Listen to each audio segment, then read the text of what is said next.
മാധ്യമങ്ങൾക്കെതിരായ കടന്നാക്രമണം CPM ഒരിക്കൽ കൂടി കടുപ്പിച്ചിരിക്കുകയാണ്. CPMന്റെ സംസ്ഥാന സെക്രട്ടറി MV ഗോവിന്ദൻ മാസ്റ്റർ ഏതാനും നിമിഷങ്ങൾക്ക് മുമ്പ് ഫേസ്ബുക്കിൽ പങ്കുവച്ചൊരു കുറിപ്പിൽ കേരളത്തിലെ മുഖ്യധാരാ മാധ്യമങ്ങൾ എങ്ങനെയാണ് പെരിയ ഇരട്ടക്കൊലപാതക കേസ് ഉപയോഗിച്ചുകൊണ്ട് വയനാട്ടിലെ DCC ട്രഷറർ, കോൺഗ്രസിന്റെ DCC ട്രഷററുടെയും മകന്റെയും ആത്മഹത്യയും അതുമായി ബന്ധപ്പെട്ട കോൺഗ്രസിലെ അഴിമതി കഥകളും മൂടിവെച്ചത് എന്ന് കൃത്യമായി വിശദീകരിച്ചുകൊണ്ട് രംഗത്ത് വന്നിരിക്കുകയാണ്.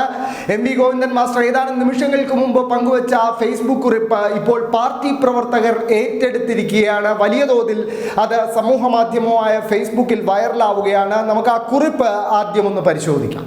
കേരളത്തിലെ മുഖ്യധാരാ മാധ്യമങ്ങളിൽ ഭൂരിപക്ഷവും ഇടതുപക്ഷ വിരുദ്ധ തിമിരം ബാധിച്ച് വലതുപക്ഷത്തിന്റെ ചമ്മട്ടിയായി അധപ്പതിച്ചിരിക്കുകയാണെന്ന് വ്യക്തമാക്കുന്നതാണ് കഴിഞ്ഞ ദിവസങ്ങളിൽ അവർ നൽകിയ വാർത്തകളും വിശകലനങ്ങളും.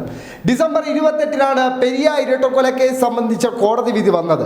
അതേ ദിവസം തന്നെയാണ് വയനാട്ടിലെ കോൺഗ്രസ് നേതാവും DCC ട്രഷററുമായ ബത്തേരി മണ്ണിച്ചിറയ്ക്കൽ NM വിജയനും മകനും ജിജേഷും വിഷമകത്തു ചെന്ന് കോഴിക്കോട് മെഡിക്കൽ കോളേജ് ആശുപത്രിയിൽ മരിക്കുന്നത്. സുൽത്താൻ ബത്തേരി പഞ്ചായത്ത് പ്രസിഡന്റും DCC ജനറൽ സെക്രട്ടറിയുമായിരുന്ന വയനാട്ടിലെ പ്രമുഖ കോൺഗ്രസ് നേതാവായിരുന്നു മരിച്ച വിജയൻ.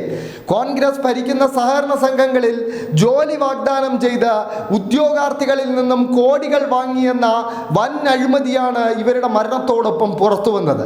സുൽത്താൻ ബത്തേരി അർബൻ ബാങ്ക് നിയമത്തിന് മുൻ DCC പ്രസിഡന്റും ഇപ്പോൾ MLA-യുമായ IC ബാലകൃഷ്ണന് ഉദ്യോഗാർത്ഥികളിൽ നിന്നും വാങ്ങി നൽകിയ തുക തിരികെ നൽകാൻ ഇടപെടണമെന്നാവശ്യപ്പെട്ട് വിജയൻ KPCC അധ്യക്ഷൻ K സുധാകരൻ MPക്ക് നൽകിയ കത്തും പണം നൽകിയ ഉദ്യോഗാർത്ഥിയുടെ പിതാവുമായി വിജയൻ ഉണ്ടാക്കിയ കരാറിന്റെ പകർപ്പും പുറത്തു വന്നിട്ടുണ്ട്.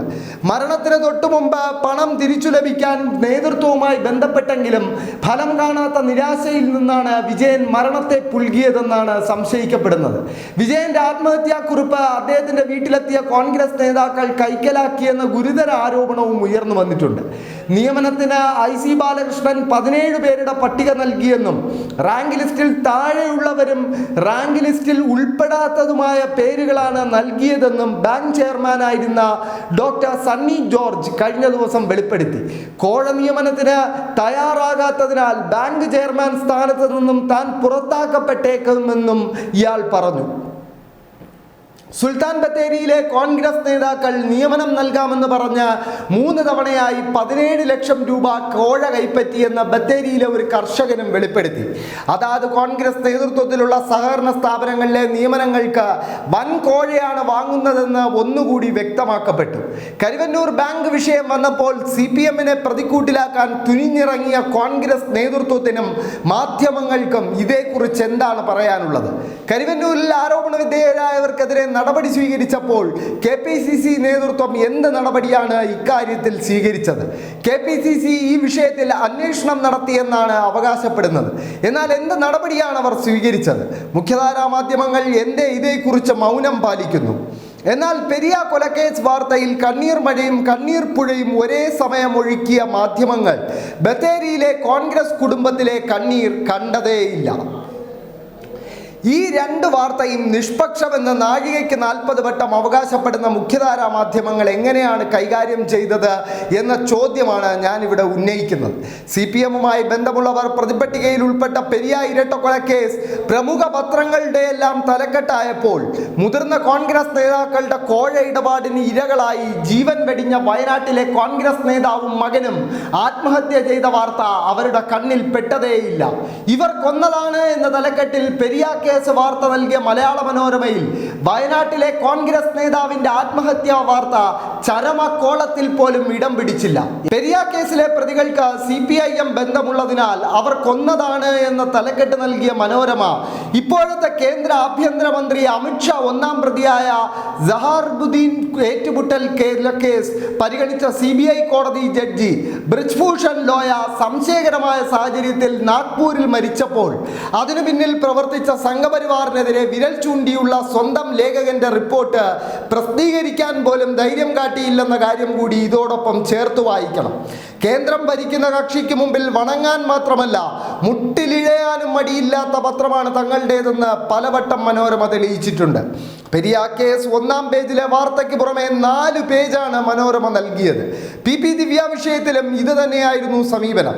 സിറിയയിൽ ബാഷർ അൽ അസദും ബംഗ്ലാദേശിൽ ഷെയ്ഖ് ഹസീനയും രാജ്യം വിട്ടോടിയതിനേക്കാൾ പ്രാധാന്യമാണ് CPM വിരുദ്ധ വാർത്തകൾക്ക് നൽകിയ പ്രാധാന്യം. മനോരമ ഇത് ഇന്ന് തുടങ്ങിയതല്ലെന്ന് ഇന്ത്യയിലെ പത്രവിപ്ലവം എന്ന പുസ്തകത്തിൽ റോബിൻ ജെഫ്രി രേഖപ്പെടുത്തിയിട്ടുണ്ട്. സർക്കുലേഷൻ വർദ്ധിപ്പിക്കുന്നതിനുള്ള തന്ത്രത്തിന്റെ ഭാഗമായാണ് ഇത്തരം പ്രാദേശിക വാർത്തകൾ, CPM വിരുദ്ധ വാർത്തകൾ അമിത പ്രാധാന്യത്തോടെ നൽകുന്നതെന്നാണ് റോബിൻ ജെഫ്രിയുടെ വിലയിരുത്തൽ. അതോടൊപ്പം CPMനെ പ്രതിരോധത്തിലാക്കാനുള്ള, പ്രതിസന്ധിയിലാക്കാനുള്ള ഒരവസരവും പാഴാക്കാതിരിക്കുക എന്ന മനോഭാവവും ഈ സമീപനത്തിന് പിന്നിലുണ്ട്. മാതൃഭൂമിയാകട്ടെ വയനാട് വാർത്ത അവസാന പേജിന്റെ മൂലയിൽ 2 കോളത്തിൽ ഒതുക്കി എന്ന് മാത്രമല്ല, മരണത്തിൽ സമഗ്ര അന്വേഷണം ആവശ്യപ്പെട്ടുള്ള CPM പ്രസ്താവനയാണ് വാർത്തയായി നൽകിയത്. അതായത് പത്രത്തിന്റെ സ്വന്തം വാർത്തയായി ഒരു വരി പോലും നൽകാൻ തയ്യാറായില്ല. മനുഷ്യാവകാശത്തെക്കുറിച്ചും മനുഷ്യത്വത്തെക്കുറിച്ചും ഇടയ്ക്കിടയ്ക്ക് CPMന് ക്ലാസ് എടുക്കുന്ന ജമാഅത്തെ ഇസ്ലാമിയുടെ ദിനപത്രം ഈ വാർത്തയെ നൽകിയില്ല. കേരള കൗമുദി ആകട്ടെ IC ബാലകൃഷ്ണന്റെ പ്രസ്താവന സിംഗിൾ കോളത്തിൽ നൽകി ഞങ്ങൾക്ക് ഈ വാർത്ത അറിയാമെന്നും സ്വന്തം നിലയിൽ നൽകാൻ താല്പര്യമില്ലെന്നും വ്യക്തമാക്കി. പെരിയ കേസ് ലീഡ് വാർത്തയായി നൽകിയ മാധ്യമങ്ങൾ എന്തേ വയനാട്ടിൽ കോൺഗ്രസിന്റെ അഴിമതിയുടെ ഫലമായി 2 ജീവൻ നഷ്ടപ്പെട്ട വാർത്ത കണ്ടില്ലെന്ന് നടിക്കുകയോ അപ്രാധാനമായി നൽകുകയോ ചെയ്തത്? ഇത് കോൺഗ്രസിന്റെ പക്ഷം പിടിക്കലല്ലാതെ മറ്റെന്താണ്? പെരിയ കേസ് വാർത്തയല്ലെന്നോ അത് കൊടുക്കേണ്ടതില്ലെന്നോ അല്ല ഞാൻ പറയുന്നത്. അത് കൊടുക്കുമ്പോൾ മറുഭാഗത്തെ തെറ്റ് കാണാതെ പോകുന്ന നിഷ്പക്ഷ മാധ്യമ പ്രവർത്തനത്തെ കുറിച്ചാണ് പരാതി. വലതുപക്ഷത്തിന്റെ തെറ്റുകളും കുറ്റങ്ങളും പൊതുജന സമക്ഷത്തിൽ നിന്നും മറച്ചു വയ്ക്കാൻ കാട്ടുന്ന മുഖ്യധാരാ മാധ്യമങ്ങളുടെ ശ്രമം അപലപനീയമാണ് എന്ന് മാത്രമല്ല, മാധ്യമ വിശ്വാസ്യതയെ തന്നെ ചോദ്യം ചെയ്യുന്നതാണ്. യഥാർത്ഥ വസ്തുതകളും വിവരങ്ങളും ജനങ്ങളിൽ എത്തിക്കുക എന്ന മാധ്യമധർമ്മമാണ് കേരളത്തിലെ ഭൂരിപക്ഷം മുഖ്യധാരാ മാധ്യമങ്ങളും മറക്കുന്നത്. ഇത് ബോധപൂർവമാണ്. മാധ്യമ മുതലാളിമാരുടെ കോർപ്പറേറ്റ് മൂലധന താല്പര്യത്തിനെതിരെ നിലകൊള്ളുന്ന ഇടതുപക്ഷത്തെ എന്തു വില കൊടുത്തും ദുർബലമാക്കുകയും തകർക്കുകയും ചെയ്യുക എന്നത് ഇവരുടെ അജണ്ടയാണ്. അതാണ് ഇക്കാര്യത്തിലും നിഴലിച്ചു കാണുന്നത്. അതുകൊണ്ടൊന്നും ജനഹൃദയങ്ങളിൽ ആഴത്തിൽ വേരോട്ടമുള്ള CPMനെയോ ഇടതുപക്ഷത്തെയോ തളർത്താനോ ദുർബലമാക്കാനോ കഴിയില്ല. യഥാർത്ഥ വസ്തുതകൾ ജനങ്ങൾ മനസ്സിലാക്കുക തന്നെ ചെയ്യും. ഇങ്ങനെ അവസാനിക്കുന്നു MV ഗോവിന്ദൻ മാസ്റ്ററുടെ ആ ദീർഘമായ ഫേസ്ബുക്ക് പോസ്റ്റ്.